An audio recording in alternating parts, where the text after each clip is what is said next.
موجودہ عالمی حالات کے پس منظر میں اسلام کا مستقبل بائی ڈاکٹر اسرار احمد۔ آگ ہے اولاد ابراہیم ہے نمرود ہے، کیا کسی کو پھر کسی کا امتحان مقصود ہے؟ دنیا کو ہے پھر مارکائے روح و بدن پیش، تہذیب نے پھر اپنے درندوں کو ابھارا۔ اللہ کو پامردی مومن پہ بھروسہ، ابلیس کو یورپ کی مشینوں کا سہارا۔ تقدیر کیا ہے کوئی کہہ نہیں سکتا، مومن کی فراست ہو تو کافی ہے اشارہ۔ موجودہ عالمی حالات کی 3 اہم سطحیں۔ موضوع کے حوالے سے ہمیں سب سے پہلے یہ معین کرنا ہے کہ موجودہ عالمی حالات کیا ہیں۔ کوئی بھی شخص جب عالمی حالات کے بارے میں سوچتا ہے، کچھ غور کرتا ہے اور مشاہدہ کرتا ہے تو اس کے ذہن میں کچھ نہ کچھ نقشہ ضرور بنتا ہے کہ آج کل عالمی حالات کس سطح پر ہیں۔ اس حوالے سے جو کچھ میں دیکھ رہا ہوں اسے میں آپ کے سامنے رکھ رہا ہوں۔ میرے نزدیک اس کی 3 سطحیں ہیں۔ پہلی سطح، امریکہ sole supreme power of earth. پہلی سطح جو سب سے نمایاں ہے اور اکثر لوگوں کے علم میں بھی ہے، اس کے بارے میں کسی تفصیل کی ضرورت نہیں ہے، تاہم موضوع کے اعتبار سے اس کا تذکرہ ضروری ہے، اور وہ یہ کہ موجودہ دنیا ایک قطبی عالم یعنی کہ یونی پولر ورلڈ بن چکی ہے، اور یونائٹڈ اسٹیٹس آف امریکہ کو اس وقت روئے ارضی کی واحد سپریم طاقت یعنی سول سپریم پاور آف ارتھ کی حیثیت حاصل ہو چکی ہے۔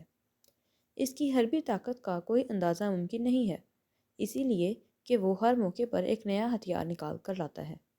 اس کے ہاں ریسرچ مکمل جاری ہے۔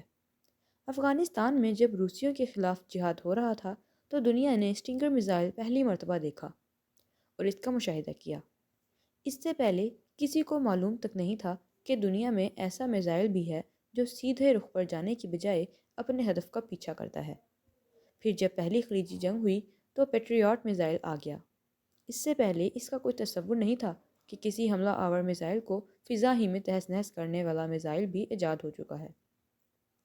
عراق کا سکٹ میزائل ہو یا کوئی اور میزائل جو ایٹمی ہتھیار لے کر آ رہا ہو، اس سے یہ پیٹریاٹ میزائل فضا ہی میں تہس نہس کر سکتا ہے۔ پھر افغان امریکہ جنگ کے اندر بہت سی نئی چیزیں سامنے آئیں۔ اب لیزر گائیڈڈ بم وجود میں آ گئے ہیں جو 30-35 ہزار فٹ کی بلندی سے بھی ٹھیک نشانے پر جا کر لگتے ہیں۔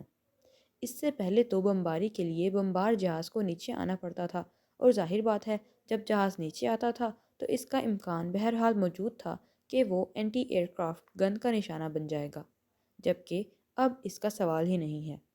اب تو یہ تقریباً 35,000 فٹ کی بلندی سے لیزر گائیڈڈ بم پھینک دیتا ہے، اور وہ لیزر شعاؤں کی رہنمائی میں سیدھے نشانے پر جا کر لگتے ہیں۔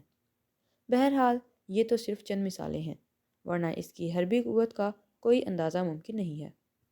پھر اس میں تکبر اس درجے بڑھ چکا ہے کہ عدل و انصاف کے مسلمہ اصولوں کی اسے کوئی فکر ہے نہ ہی کوئی لحاظ۔ اسے اب اپنے بہترین اتحادیوں کی رائے کا بھی کوئی لحاظ نہیں ہے۔ عراق کی جنگ کے خلاف امریکہ اور یورپ کے اندر وسیع ترین سطح پر مظاہرے ہوئے، لیکن اس نے انہیں پرکاہ کے برابر بھی وقت نہیں دی۔ UN کے ساتھ چلنے کے لیے تیار نہیں ہوئے تو اس کو بھی دکھا دیا کہ بیٹھے رہو، ہم سب کچھ تنہا کرنے پر قادر ہیں۔ اس نے نئے اصول بنائے ہیں، مثلاً پری ایمپٹیو اسٹرائک کا اصول بنایا ہے کہ اگر ہمیں کسی ملک کی طرف سے ذرا سا بھی اندیشہ ہو گیا کہ وہ ہمارے لیے مستقبل میں خطرناک ثابت ہو سکتا ہے تو ہمیں حق حاصل ہے کہ اس پر حملہ کریں۔